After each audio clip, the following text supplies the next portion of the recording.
Hello everyone.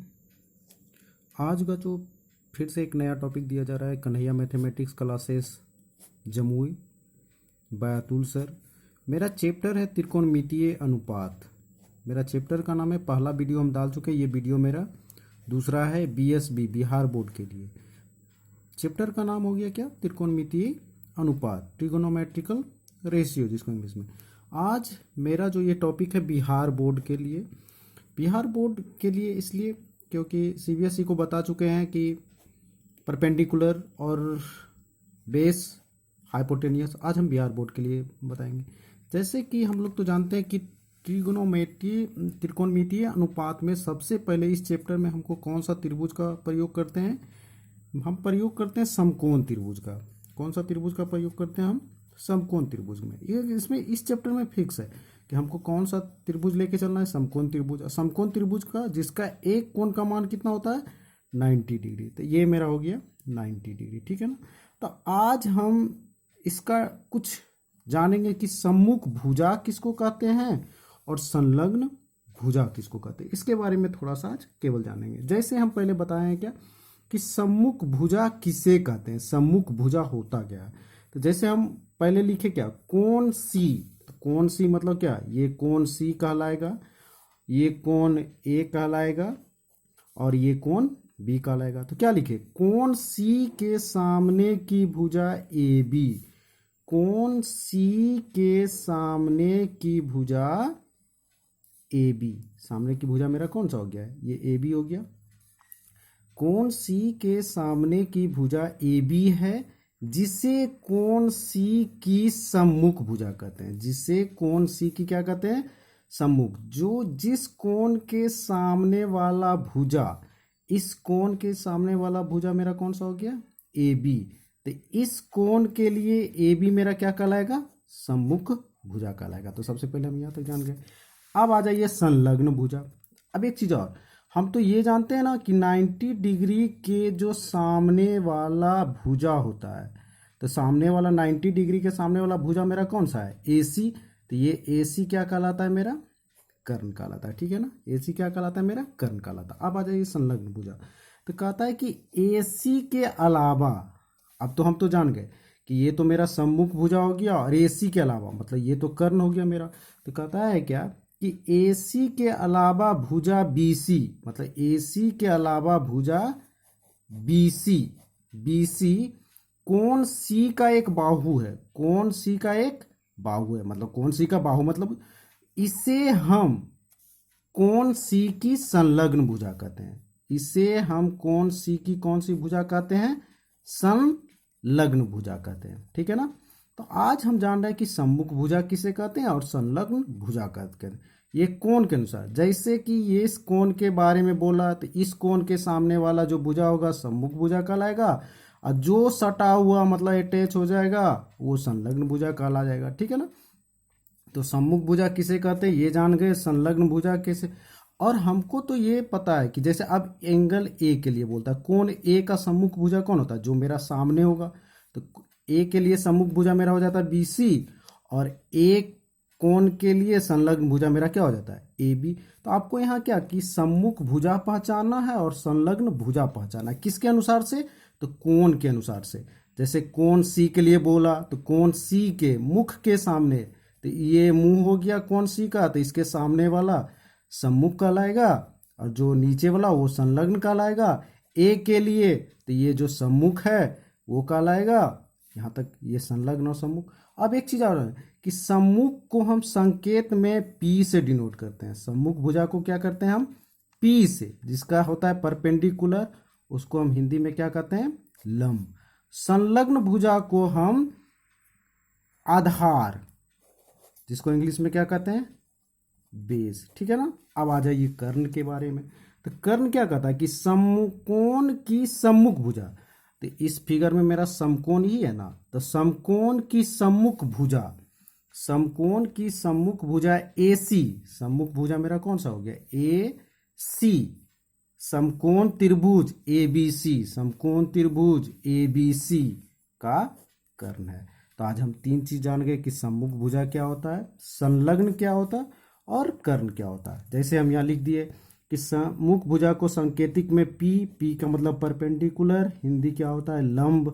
संलग्न भुजा base का संकेत मतलब आधार से डिनोटेड करते हैं, और कर्ण को तो हाइपोटेनियस से ही डिनोटेड करते हैं। तो यहाँ तक ये बताए कि आज आपको ये। अब जैसे हम दो गो फिगर बना दिए, इधर आ जाइए आप।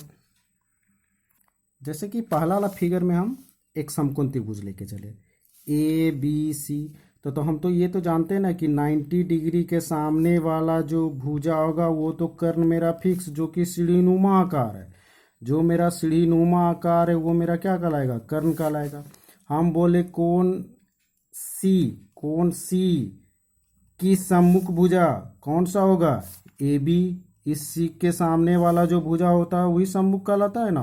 तो हम यहाँ लिख दिए कोण सी की सम्मुख भुजा मेरा कौन सा हो गया, AB। और जो सटा हुआ भुजा हो इस सी के, AC के अलावा बचा भुजा कौन मेरा, BC। तो जो बच गया भुजा वही मेरा क्या कहलाता है, संलग्न।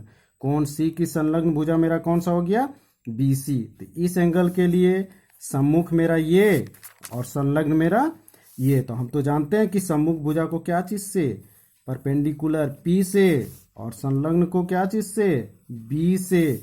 तब तो हम यहाँ जान गए ना कि इस एंगल के लिए मेरा AB क्या कहलाएगा, लंब कहलाएगा, और इस एंगल के लिए BC मेरा क्या कहलाएगा, आधार कहलाएगा। तो आपको यहाँ हम सिखा रहे हैं लंब पहचानने, आधार पहचानने और कर्ण पहचानने। दूसरा फिगर में आ जाइए यहाँ कि जैसे हम ये समकोण त्रिभुज ले लिए ABC, तब तो हम तो जानते हैं कि 90 डिग्री के सामने वाला फिक्स भुजा मेरा क्या कहलाता है, कर्ण। ये तो सीढ़ीनुमा आकार जो हो गया कर्ण कहला गया।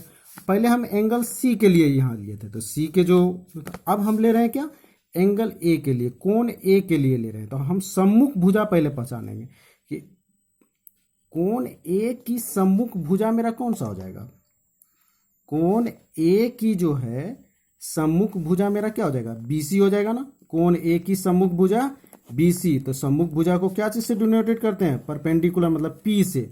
इसका हिंदी क्या होता है, लंब। और इस, अब तो कर्ण जान गए, लंब पहचान के लिए, तो जो शेष मेरा बचा, तो शेष कौन बचा, AB। तो इस कोण के लिए ये क्या कहलाएगा, संलग्न भुजा कहलाएगा। तो संलग्न भुजा के लिए ये क्या हो जाएगा, बेस। तो इसको क्या लिखेंगे, आधार। तो हम यहाँ आपको ये पहचाना बता रहे हैं कि देखिए इसमें फॉर्मूला जो होगा 6 रेशियो जो है मेरा साइन थीटा बराबर P/H।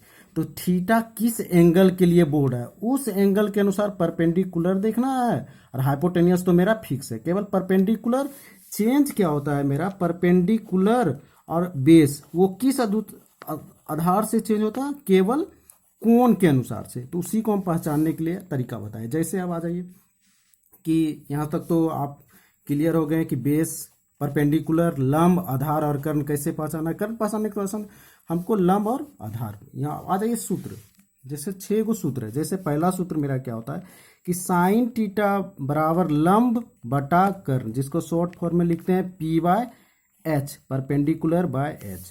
कोस थीटा का मतलब हो जाता है आधार बटा कर्ण, तो आधार का बेस बटा H। टेन थीटा का लंब बटा आधार, तो इसको क्या लिख सकते हैं शॉर्ट में P/B। कोसेक का कर्ण बराबर बटा लंब, कर्ण का H, लंब का P। सेक थीटा का H का कर्ण, आधार का बेस। कोट थीटा का आधार का बेस और लंब का B। तो ये जो 6 गो फॉर्मूला जो है आपको ये याद रखना, और याद रखने का तरीका भी हम बता दिए हैं कि पहले जैसे साइन थीटा लिख लीजिए, कोस थीटा लिख लीजिए और टेन थीटा लिख लिए, ठीक है ना। ये तीनों रेशियो हम पहले लिख लिए। उसके बाद लिखे पंडित, P से पंडित, B से बद्री, प्रसाद, P से प्रसाद, हर बोले, ठीक है। अब बीच में एक लाइन दे दीजिए। अब देखिए फॉर्मूला हो गया, साइन थीटा का P/H, कोस थीटा का B/H, टेन थीटा का P/B। तो याद करने का तरीका ये हो गया। अब हम लोग ये भी जानते हैं कि साइन का उल्टा क्या होता है, कोसेक। कोस का उल्टा क्या होता है, सेक। और टेन का उल्टा क्या होता है, कोट। जब ये इसका उल्टा, तो फॉर्मूला भी क्या कर देंगे, उलट के लिख देंगे, कोई दिक्कत नहीं। अब यहाँ हम एक फिगर इसलिए बनाए कि जैसे मान लीजिए कि ये हम समकोण त्रिभुज ले लिए, समकोण त्रिभुज ले लिए। तो यहाँ ए बी सी डिनोटेड करते हैं। ये एंगल सी के लिए हम यहाँ मान लेते हैं थीटा। तो हम बोले कि साइन थीटा का फॉर्मूला क्या होता है, पी बाय एच, मतलब लंब बटाकर। तो इस एंगल के लिए लंब कौन हो जाएगा, लंब पी। पी पहचानने का तरीका क्या है, जो सम्मुख भुजा होता है वही पी कहलाता है ना। तो इस एंगल की सम्मुख भुजा कौन है, ए बी। तो यहाँ पी क्या हो जाएगा मेरा, ए बी हो जाएगा। और कर्ण तो मेरा फिक्स है कि ये कर्ण होगा, तो एच की जगह क्या लिख देंगे, ए सी। तो साइन थीटा बराबर लिख सकते हैं ए बी बटा ए सी। उसी प्रकार से कोस थीटा, तो थीटा तो इसी एंगल के लिए लेके चल रहे हैं ना, थीटा इसी एंगल के लिए। तो आधार, तो आधार मतलब कि ये लंब हो गया इसके लिए, ये कर्ण हो गया, जो शेष बचेगा वही आधार कहलाता है ना। तो आधार का मतलब कि बी सी, कर्ण का मतलब ए सी। तो इसी प्रकार से कि बना। अब कोई दूसरा फिगर जैसे मान लेते हैं हम कि जैसे ये ले लिए और ये ले लिए, ये फिगर ले लिए ए बी सी, पहले इस एंगल के लिए माने, अब हम मान लेते हैं इस एंगल के लिए, ए एंगल के लिए साइन थीटा। तो हम तो जानते हैं ना कि साइन थीटा का फॉर्मूला क्या होता है, पी बाय एच होता है ना। अब देखना है किस थीटा, थीटा इस एंगल के लिए बोल रहा है ना, तो इस एंगल के लिए पी मेरा कौन हो जाएगा, जो इसके सम्मुख होगा ना, जो इसके सम्मुख होगा, ये जो सम्मुख होगा। 90 डिग्री के सामने तो मेरा हाइपोटेनियस ही कहलाएगा, और जो बचा वो मेरा बेस कहला जाएगा। तो पी बाय एच, तो पी मतलब कितना, बी सी बटा ए सी। तो यही आज जो है पहचानने का तरीका हम बताए, यह 6 गो फॉर्मूला है। और एक चीज़ और बता दें आप लोग को कि कन्हैया मैथमेटिक्स क्लासेस ये जमुई BSEB पैटर्न से आधारित, टाइम जो है क्लास 10th। अभी तो कोरोना वायरस के चलते अभी क्लास बंद है। कोरोना वायरस ख़त्म होने के बाद मेरा टाइमिंग है मॉर्निंग में 5 AM to 6 AM, और दोपहर में 2 PM to 3 PM। Contact number bars, ये मेरा कॉन्टेक्ट नंबर हो गया, ये मेरा व्हाट्सएप नंबर हो गया, मेरा कोचिंग का एड्रेस हो गया @near JC Bose sir, Jamui Bihar. ठीक है ना। तो आज का टॉपिक बस इतना ही है। ये आपको अतुल सर के द्वारा दिया जा रहा था, Kanhaiya mathematics classes Jamui. Online में तो थोड़ा दिक्कत होगा, रीजन की अगर कुछ भी बताना और एक्स्ट्रा चाहते हैं तो यहाँ MB बढ़ जाता है, MB बढ़ने के कारण डाउनलोड होने में दिक्कत होता है। इसलिए ज़रा सा बुक का भी आप लोग सहायता लीजिए और बुक से भी कुछ कुछ देख लीजिए। अगर दिक्कत हो रहा है तो हमसे कांटेक्ट करके पूछ सकते हैं, वो व्हाट्सएप पर मैसेज कर सकते हैं। तो आज का टॉपिक इतना ही। बाकी बात फॉर्मूला जो होता है कि साइन थीटा बराबर पी बाय एच कैसे आता है, तो ये सब हम बताएं एक तरह से आप जान लीजिए कि सम्मुख भुजा जो होगा वो पी से डिनोटेट करते हैं, कर्ण को हाइपो। तो ये फॉर्मूला भी प्रूव करके हम बताते, लेकिन ये ऑफलाइन हम बता देंगे, और जो भी कुछ छूटेगा वो हम बताते चले जाएंगे। तो आज का टॉपिक बस इतना ही। थैंक यू, धन्यवाद। इसको लाइक और शेयर कीजिए।